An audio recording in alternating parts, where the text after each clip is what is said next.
বন্ধুরা, সিমের তো অনেক রেসিপি খাওয়া হয়েছে।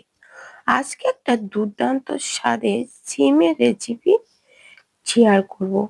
খেতে অপূর্ব হবে।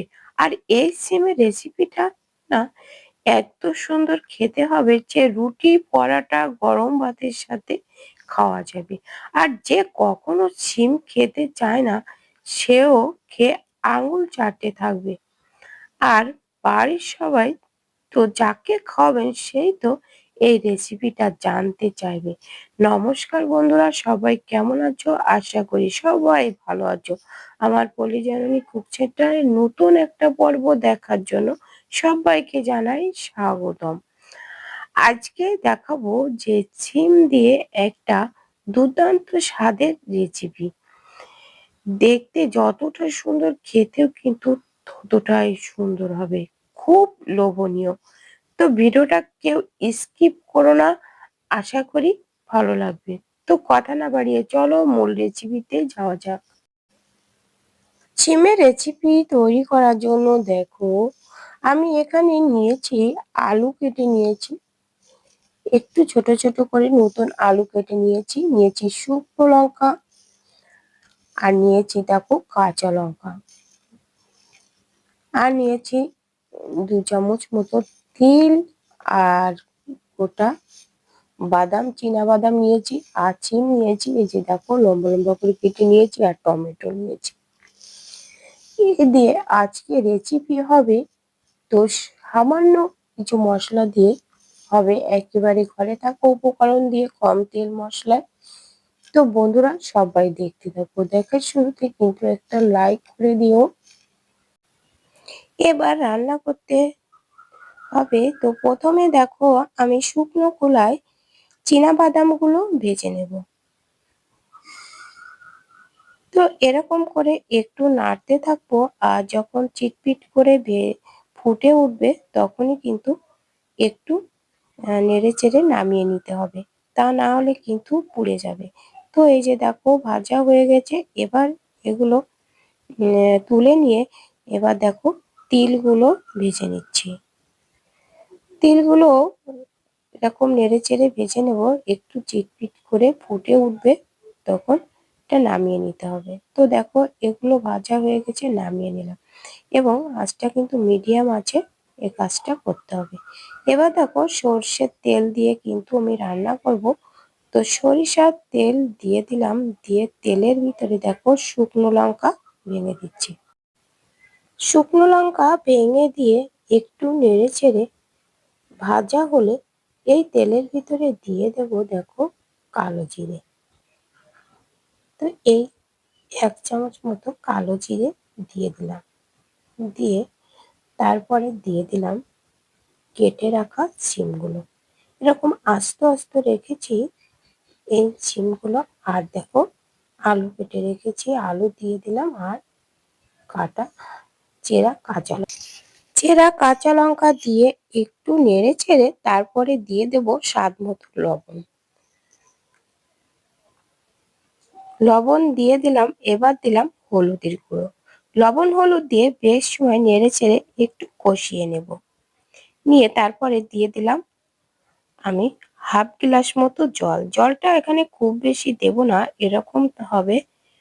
তো আস্তে আস্তে থাকবে সিমগুলো, আর আলু সেদ্ধ হয়ে যাবে, এই জলেই হয়ে যাবে।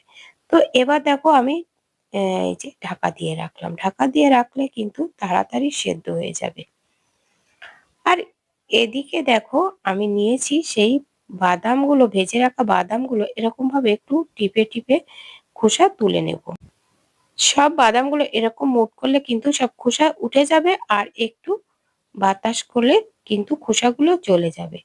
তারপরে বাদাম আর এই যে ভেজে রাখা তিলগুলো আমি একটু গুঁড়ো করে নেব।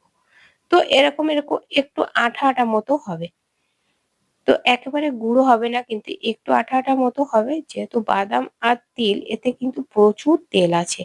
তো এজন্য একটু আঠা মতো হবে। তো এগুলো সব আমি বাটিতে তুলে নিলাম।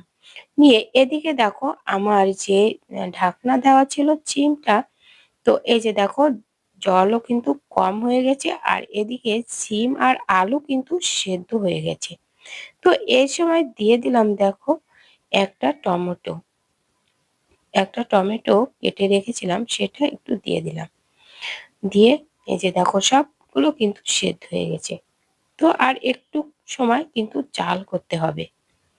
আর এভাবে একটু নেড়েচেড়ে টমেটোটা একটু নিচের দিকে দিয়ে দেব।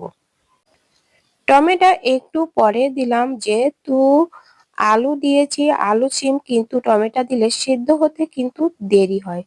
টমেটো কিন্তু টক, এজন্য টক দিলে সবজি কিন্তু সেদ্ধ হতে দেরি হয়, এজন্য টমেটোটা দিলাম সবজি সেদ্ধ হবার পরে। আর এখন কিন্তু সিম কিন্তু প্রায় শেষের পথে। তো বন্ধুরা এইভাবে একবার হলেও রান্না করে খেয়ে দেখো, দারুণ লাগে খেতে কিন্তু। তো এবার দেখো আমি দিয়ে দিলাম সেই বাদাম আর যে তিলের গুঁড়ো করে রেখেছিলাম সেই গুঁড়োটা দিয়ে দিলাম। তো দেখো এভাবে দিয়ে নেড়েচেড়ে আমি নামিয়ে নেব। আমার কিন্তু প্রায় রান্নাটা শেষের পথে। আর এই যে দেখো একেবারে এরকম একটু মাখো মাখো হবে। তো এখন দিয়ে দিলাম ১ চামচ চিনি। চিনিটা দিলে কিন্তু স্বাদটা কিন্তু দারুণ আসবে। এখানে চিনি দিলে কিন্তু মিষ্টি হয় না। যেকোনো সবজিতে একটু মিষ্টি দিলে খেতে কিন্তু ভালো লাগে। তো আর এই যে দেখো আলুগুলো দেখো সব কিন্তু গলে গেছে আর সিমটা এরকম থাকবে। এবার আমি গ্যাসটা বন্ধ করে নামিয়ে নেব। তো বন্ধুরা আজকের ভিডিওটা কেমন লেগেছে কমেন্ট করে জানাতে কিন্তু ভুলো না। একটা লাইক দিতে ভুলে গেলে একটা লাইক করে দিও। আর নতুন বন্ধুরা চ্যানেলটা সাবস্ক্রাইব করে পাশে থাকা বেল আইকনটিতে ক্লিক করে রেখো, তাহলে পরবর্তী ভিডিও আপলোড হলে নোটিফিকেশন অতি সহজে পৌঁছে যাবে। আর পেয়ে যাবে সুন্দর সুন্দর রান্নার ভিডিও, অজানা অনেক টিপস। তো দেখো দেখতে কত সুন্দর হয়েছে, খেতে কিন্তু দারুণ হয়েছে। তো বন্ধুরা সিম শেষ হওয়ার আগে এই রেসিপিটা একবার করে খেয়ে দেখো, কথা দিচ্ছি খেতে কিন্তু দারুণ লাগবে। আর এইভাবে রান্না করে রুটি, পরাটা, গরম ভাতের সাথে কিন্তু দারুণ লাগবে খেতে। সিম কিন্তু পুষ্টিগুণে ভরপুর। এতে থাকে প্রচুর পরিমাণে ইমিউনিটি। এতে থাকে প্রচুর পরিমাণে আঁশ, ফাইবার যা কোষ্ঠকাঠিন্য দূর করে, হৃদযন্ত্র ভালো থাকে, রক্ত শূন্যতা দূর করে। এতে থাকে প্রচুর পরিমাণে আয়রন। তাছাড়া ওজন নিয়ন্ত্রণে সহায়ক। কম ক্যালোরি আর বেশি ফাইবার থাকায় পেট ভরা থাকে, অতিরিক্ত খাওয়া কমে। তাছাড়া হাড়ও কিন্তু মজবুত করে। তো বন্ধুরা আজ এ পর্যন্ত, দেখা হবে পরবর্তী ভিডিওতে। ততক্ষণে তোমরা ভালো থেকো, সুস্থ থেকো, নমস্কার।